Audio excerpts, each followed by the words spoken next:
Meron na po ba tayong naparusahan dito sa batas na to na itinaas na po natin ang penalty noong mga perpetrators ng illegal gambling? Meron na po ba tayo na ipakulong? Sagot Chair. sa ating Congressman Acop, you have the floor. There's a motion filed by the Honorable Erwin T. Tulfo to include and invite the different regional directors of the PNP. House Resolution number 1549 only limits the investigation of the proliferation of illegal gambling within Calabarzon. Now, COMSEC, do we have a quorum? If we have a quorum, Mr. Chair, I think we have to settle the motion of the Honorable Tulfo if we are going to include in our hearing, insofar as House Resolution number 1549 would include the different regions of this country. So, since we have a quorum, we decide, Mr. Chair. Okay, so you will be acting upon on the resolution or the motion that was, is there any second I motion? second. There's a second motion. Any objection? Hearing none, so the motion is now approved. So, comes in the next hearing. for Mr. this Chair, purpose. Yes, Mr. Chair, Congressman, if I may just add. Kasi ho, sir, yung mga binabanggit na number 1,000, 5,000 na nahuli, yan po, sir, ang tawag sa linggo na yan, yung mga piyait. Yan yung mga binabangketa, yan yung mga hampas lupa ng mga mananaya na nahuli na nagtataya ng 5 piso, 10 piso. Meron ka na bang nalalaman o wala pang nababalita na may nahuli na administrator, operator ng illegal gambling? Wala pa, Mr. Chair. And hindi nakapagtataka because yung operator, yung mga management, itinatago yun. Yung hinuhuli lagi ng mga otoridad natin, yung mga nagtataya sa lupa, yung mga 10 piso, 15 pesos, 20 tong each. Pero yung mga management, yung mga leader, yung mga financier, yung mga protector, hindi nakukulong. Wala naman na i-report, Mr. Chair, di ba? Kaya tingin tuloy ng tao, moro-moro lagi itong investigasyon natin because nothing is happening for the longest time. Wala pong nakukulong. May nakulong na po ba na gobernador? May nakulong na po ba na mayor? May nakulong na ba konsehal? May nakulong na ba regional director, provincial director? Wala pa pong nakukulong, Mr. Chair. Mr. Chair. And that is a big challenge for the PNP who are enforcing the law. Mr. Chair. And at the same time, before I acknowledge or recognize Congressman Gomez, just wanted to make a piece on what Congressman Erwin was saying. I think napapaikutan nga talaga tayo dito. And the problem is not only the enforcement of the LGU but also of the enforcement of the PNP, no? And this time, we're not messing around. This time, we need result. And this time, under our leadership, no, and all the members of this committee, we will produce result. And I hope that with that statement of Congressman Tulfo and yung aking advisor, no, I hope that this time malilinis po natin ang hanay ng ating pong mga LGUs at ang ating pong PNP. Congressman Richard Gomez, you are recognized. Thank you, Mr. Chair. Mr. Chair, personally, it would be demeaning to say that this committee, more so this House, has not accomplished anything in investigation similar to what we are doing here. Not all elected government officials are guilty of illegal gambling. May mga gagong government officials, meron din mga gago rin sa service, but not all. We cannot say that to everyone, Mr. Chair. Ako, nag-mayor ako. Pinasara ko yung dalawang sabungan sa amin. Pinahuli ko yun. Pero, but sorry to say, but hindi ho lahat ng government officials walang nagagawa. At saka itong house na to, walang na-accomplish. So what we need to do is really to push the PNP to enforce yung trabaho nila. The CIDG, the regional directors, gawin nila yung trabaho nila. All of us, we need to do our share. At hindi po tayo magmomoro-moro dito. Siguro I sympathize with Congressman Erwin Tulfo yung kanyang nararamdaman because for so many years talagang walang nangyayari. And I Mr. also Chair. agree with Congressman Gomez precisely because I became a mayor as well. At nung ako naging mayor, ang ginawa ko po diyan, pinatawag ko lahat ng mga illegalista. Pinulong ko sa opisina ko. Nilagay ko lahat ng mga illegalista diyan, lahat ng mga nabubukos diyan. Dito kayo. Illegal ang ginagawa ninyo, nalalaman natin 'yan, no? Pero meron tayong legal na mga gambling. Di ba? At alam naman natin na binibiyak nila yan eh. Kilala natin ang lahat ng mga naging illegal sa ating mga bayan. Pag tayo po ay punong bayan, alam natin yan eh.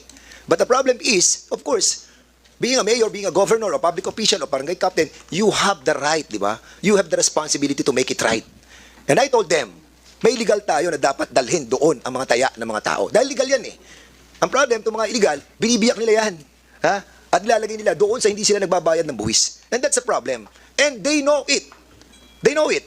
Alam ito ng mga opisyal ng ating mga LGU. Hindi ba pwedeng hindi mo kilala yung mga gumagawa ng illegal sa iyong bayan? Ako, kilala ko ang gumagawa ng illegal sa aking bayan. And I'm worried, no? I'm worried. Dahil nakita natin ng data, and I'll be asking the PNP, Region 4, you have to dissect.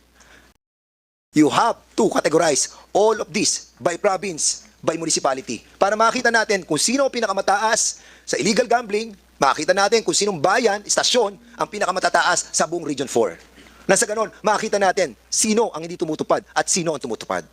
So, Congressman Erwin Tulfo, you have the floor. Mr. Chair, I just want to clarify. I did not say that everybody, local government officials, elected officials, are involved in illegal gambling. My point is, my question was, may nakulong na po ba na mayor or na gobernador na nasasakupan niya yung kanyang lugar na may illegal gambling? Wala pa po eh. Well, congratulations po sa mga LGU natin na mga mayor, gobernador, na congressman na wala pong illegal gambling sa kanilang lugar because meron po silang political will. It's called political will, ladies and gentlemen. If you really don't want it, then it won't happen if you're the mayor. I'm sorry, Mr. Chair, I haven't been a mayor or a governor, but I was in the media before, but I know what's going on. If you are the governor or the mayor, you're the father of the province, you are the father of the city. If you said no, then it is no. Kasi po, pag sinabi ho ng mayor ni governor, ayoko ng illegal, hindi. Pero may mga instances naman na tinatrabaho or pinapayagan naman ng PNP, ng chief of police natin, or hanggang sa provincial director o hanggang sa regional director na hindi rin alam ng LGU natin. Yun ho minsan nagkakaproblema. Pero kung talagang rampant ang illegal gambling, siguro dito sa Region 4 na sinasabi ho ninyo, siguro may basbas ho yun ng mayor, may basbas ho ng gobernador, alam ho ni RD, hindi naman makapalag si RD, or yung PD, kasi baka matransfer si PD, sabi ni gobernador, palayasin mo ito si PNP, o kuan, kailangan palitan ito DILG dahil hindi sumusunod sa akin. So natatakot. Let us all understand na itong mga puliso na ito ay administratively are still under with the power of the mayor, the governor. So susunod ho yan. Pero pag sinabi ho ni mayor, I don't like it, I don't want it, walang sugalan. Marami naman ho mga cities and provinces sa Pilipinas na wala pong sugalan because ayaw po ng mayor, ayaw po ng governor. Okay? Pag ayawan ho ng governor, mayor ho yan, wala ho yan. Titigil ho yan. Trust me, Mr. Chair. Thank you.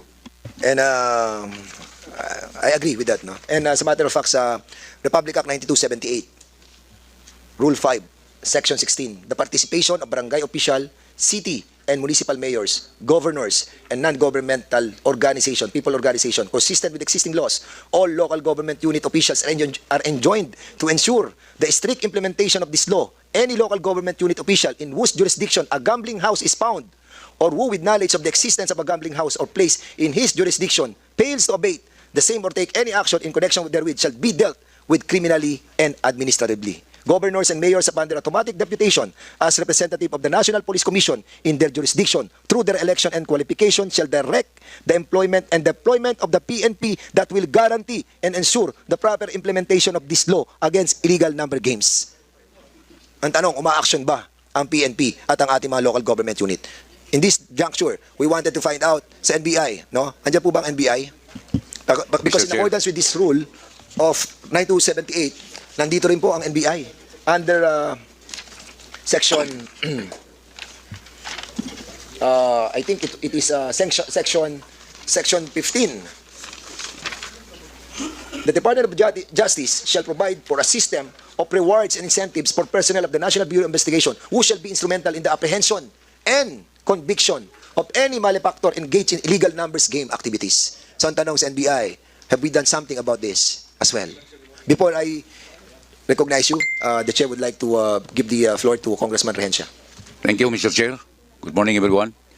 Mr. Chair, I would like to support the statement of Congressman Tulfo because I was once a city director of a certain city in Mindanao. And I was once a three-term mayors in Iligan City. Totoo po yung sinasabi ni Congressman Tulfo na kung hindi papayagan sa isang politiko, mayors, governors at that, ay hindi talaga magagalaw yung mga illegal gambling operators.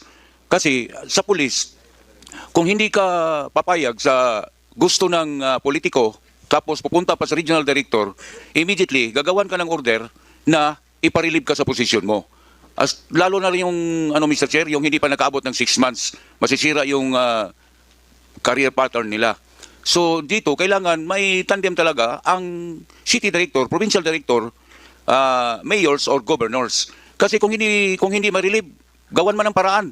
Alam yan ni General Francisco na pag hindi ma-relieve ng matiwasay, gagawa ng derogatory records yung certain city director, provincial director. Kung sino pa yung gagawa ng kabutihan, yun pa ang hahabulin. So pag hindi ito Mr. Chair, na ang mga politiko at saka PNP ay hindi mag-uusap-usap, ay hindi talaga ito may stop, lalo na sa ground. Ang mayors naman, I was once a mayor. Kung during the time of Peace and Order Council meeting, magbigay ka ng instruction doon sa mga police mo na director. Ito ang gusto ko, huhulihin mo lahat, yung mga illegal gambling operators. So magawa yan. Lalo na kung may suporta sa confidential fund or sa intelligence fund. So kayang-kaya yan. Ang naman dyan, ang kinatakutan sa mga city director, provincial director, is ma-relieve sila dahil gagawa ng derogatory records papunta sa taas. Automatically, aaksyonan yung governors or mayors dahil medyo mas malakas ang politiko kaysa isang provincial director na ang rango ay full colonel, city director at that. Ay kung mamalasin pa, pati pa ang regional director, ma-relieve pa. So ganun ang nakikita kong problema doon sa ground, Mr. Chair. That's all, Mr. Chair. Thank you. Yes, at marami namang marami tayong mga kaibigan na talagang willing silang mag-testify sa hearing na to at ibulgar nila ang lahat ng kanilang mga nalalaman, and that's the reason why we wanted to have this investigated, because we have heard now this confirms because of the data that I've got, ay makikita po natin na talagang matataas po yung ating pong numbers ng illegal gambling sa Region 4A. So before I recognize the NBI, Congressman Wiltal Parma, you want to say something? Yes. A while ago, there was a motion inviting the regional director to be present on the next hearing. May I suggest that we will be on Thursday or Friday, since we have the committee of the whole, so we cannot, so that we have the whole day discussing this, and also if we can invite all the law enforcement agencies within the region, for example, the NBI, since they are part of, para may check and balance din sila, not only the PNP, but the NBI as well, and other law enforcement within the area. Yeah. Okay. NBI, can you kindly tell us anong Before yeah, please. I was listening to General Lucas kanina. You confiscated millions of pesos. Where's the money now?